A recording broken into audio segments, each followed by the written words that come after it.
पाकिस्तान में आजकल जिस शख्स को देखो वो यही शिकायत करता हुआ नजर आता है कि यार बेहद ठंड पड़ रही है, हाथ पैर जम रहे हैं, कुछ समझ नहीं आ रही कि इस ठंड का मुकाबला किस तरीके से किया जाए। फेयर इनफ, चले मैं आपको ना एक ऐसे शहर में लेकर चलता हूं कि जहां पर टेम्परेचर -60 डिग्री तक नीचे गिर जाता है। ये शहर आपको बताएगा कि ठंड असल में कहते किसे हैं। इस शहर में तो सूरत हाल ये है कि बाहर कोई चीज रखी नहीं कि वो जमी नहीं, बिल्कुल इस तरीके से जैसे बर्फ जम जाती है और चीज पत्थर की हो जाती है। इस शहर के अंदर जिंदगी गुजारने वाले लोग मेरे नजदीक तो रियल लाइफ के सुपरमैन हैं। इस शहर का नाम है याकुत्स्क और ये रिपब्लिक ऑफ साखा का कैपिटल है। मैं आपको इस शहर की ऐसी ऐसी फुटेजेस दिखाऊंगा कि जिन्हें देखकर आपको अपनी आंखों पर यकीन नहीं आएगा कि किसी भी जगह के ऊपर दुनिया में इतनी ठंड पड़ सकती है और उस जगह के ऊपर इंसान भी बसते हैं। साथ में आपको ये भी बता दूं कि इस शहर को दुनिया का सबसे कोल्डेस्ट, सबसे ठंड वाला शहर करार दिया जा चुका है।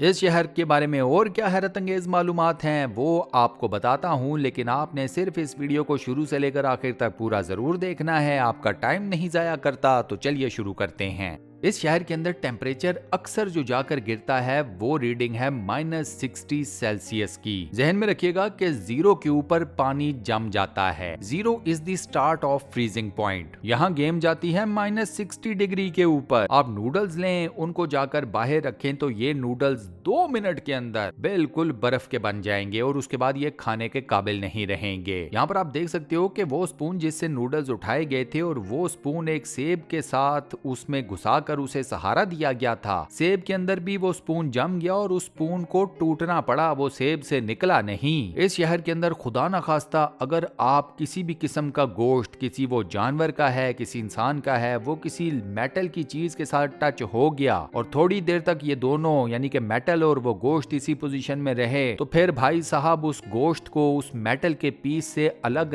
नहीं किया जा सकता, जो मर्जी कर लो। इसी वजह से इस शहर के अंदर बाहर खुले हाथों के साथ, खुले पैरों के साथ चलने का तसव्वुर भी नहीं किया जा सकता। फर्ज करें आपका हाथ किसी मेटल पीस के ऊपर टिक गया है, तो फिर आप सोच लें कि जब आपका हाथ जम जाएगा, वो मेटल पीस जम जाएगा, तो क्या आप अपना हाथ उस मेटल पीस के साथ से अलग करने की पोजीशन में होंगे या नहीं। इस शहर में डेली बेसिस के ऊपर घरों के सामने इतनी बर्फ जमती है कि उस बर्फ की मोटी तह को हर 1 घंटे बाद तोड़कर साइड पर करना पड़ता है ताकि रास्ते क्लियर हों। इसके अलावा इस शहर में जितने भी स्टैचूज हैं वो सारे बर्फ के बने हुए हैं और वो बेहद कम ऐसा मौका आता है कि वो मेल्ट हो सकें। ये स्टैचूज जाकर मेल्ट होने की पोजीशन में आते हैं समर सीजन में। इस शहर के अंदर हर बिल्डिंग के बाहर, हर घर के बाहर कालीन बिछाया गया है, जस्ट टू मेक श्योर कि जो भी घर के अंदर एंटर हो रहा हो, सीढ़ियां चढ़ रहा हो, वो स्लिप ना करे बर्फ में और उसे चोट ना लगे। कालीन जाहिर सी बात है थोड़ी सी रफनेस देता है, इस वजह से आप इस कालीन की मदद से स्लिप होने से बच जाते हैं। इसके अलावा इस शहर के अंदर जितनी भी बिल्डिंग्स हैं उनमें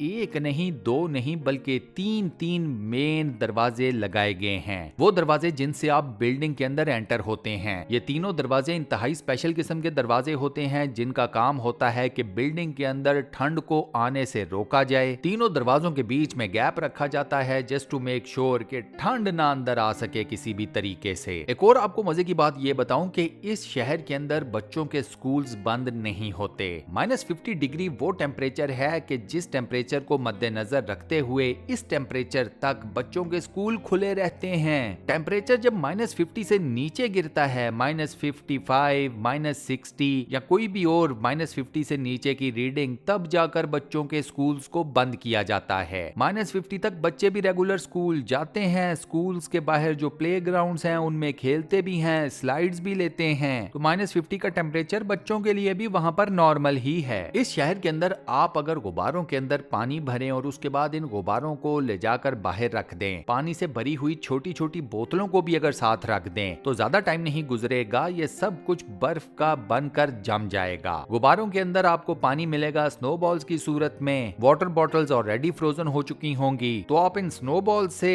और इन वाटर बॉटल से थोड़ा बहुत बॉलिंग करने का अपना शौक पूरा कर सकते हैं। ये स्पोर्ट्स वहाँ पर आपको बड़ी इजीली अवेलेबल हो सकती है। इस शहर के अंदर कपड़े धोना सबसे बड़ी दुश्वारी है। आपने कपड़े धोए तो आप अब उनको सुखाओगे कैसे? अगर आप इन धुले हुए कपड़ों को बाहर तार पर ले जाकर सूखने के लिए डाल दोगे तो बस फिर भूल जाओ। फिर वो आपके कपड़े सर्दी की वजह से, बर्फ की वजह से ऐसे अकड़ेंगे जैसे मेटल्स की कोई शीट हो, धाती शीटें। ये कपड़े आवाज भी वैसी ही देते हैं जैसे मेटल की बनी हुई शीट्स हों। एक और सबसे बड़ा प्रॉब्लम ये है कि बिल फर्ज आप इन कपड़ों को सुखाने के लिए बाहर लेकर आए हैं और आपने जो ग्लव्स पहने हुए हैं वो गलती से गीले हो गए तो आपकी दोस्तों उंगलियां गई। मैंने आपको बताया कि इस शहर में रहते हुए बाहर बगैर ग्लव्स के अपने हाथों को निकालना मौत को दावत देने के बराबर है। विद इन नो टाइम आपकी फिंगर्स फ्रॉस्ट बाइट का शिकार हो जाती हैं। इस शहर में इतनी ज्यादा सर्दी पड़ती है कि बिलफर्ज आपने केतली के अंदर पानी गर्म किया। पानी आप जानते हैं कि 100 डिग्री के ऊपर जाकर बॉयल करना शुरू कर देता है, तो आपके पास केतली में है बॉइलिंग वाटर, उबलता हुआ पानी। आप इस उबलते हुए पानी को बाहर लेकर जाएं और इस पानी को जरा हवा में उछाल दें। आपकी आंखों के सामने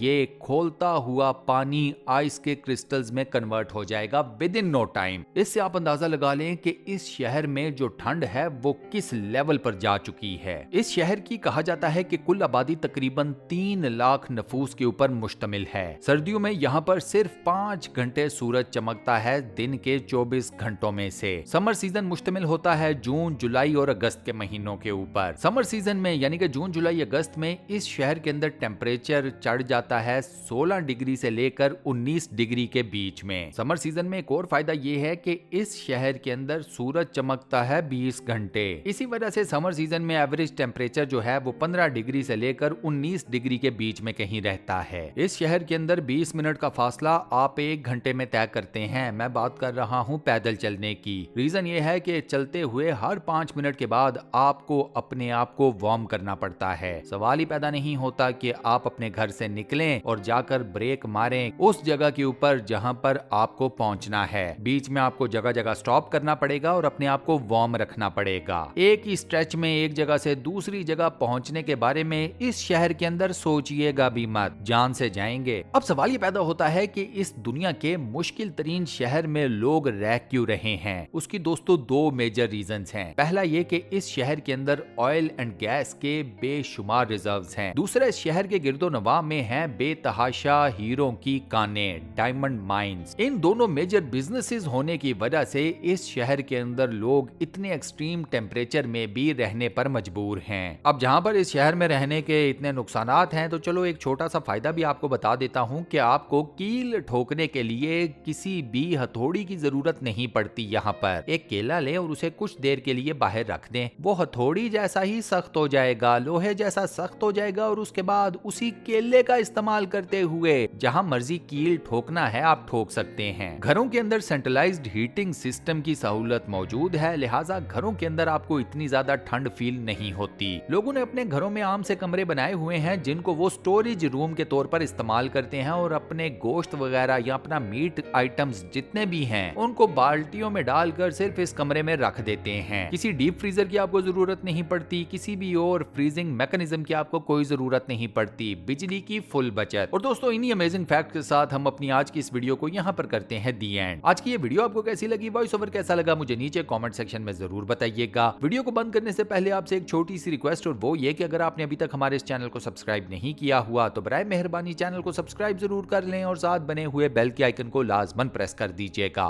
बाकी अपना बहुत ख्याल रखिएगा। इंशाल्लाह मुलाकात होती है किसी नई बेहतरीन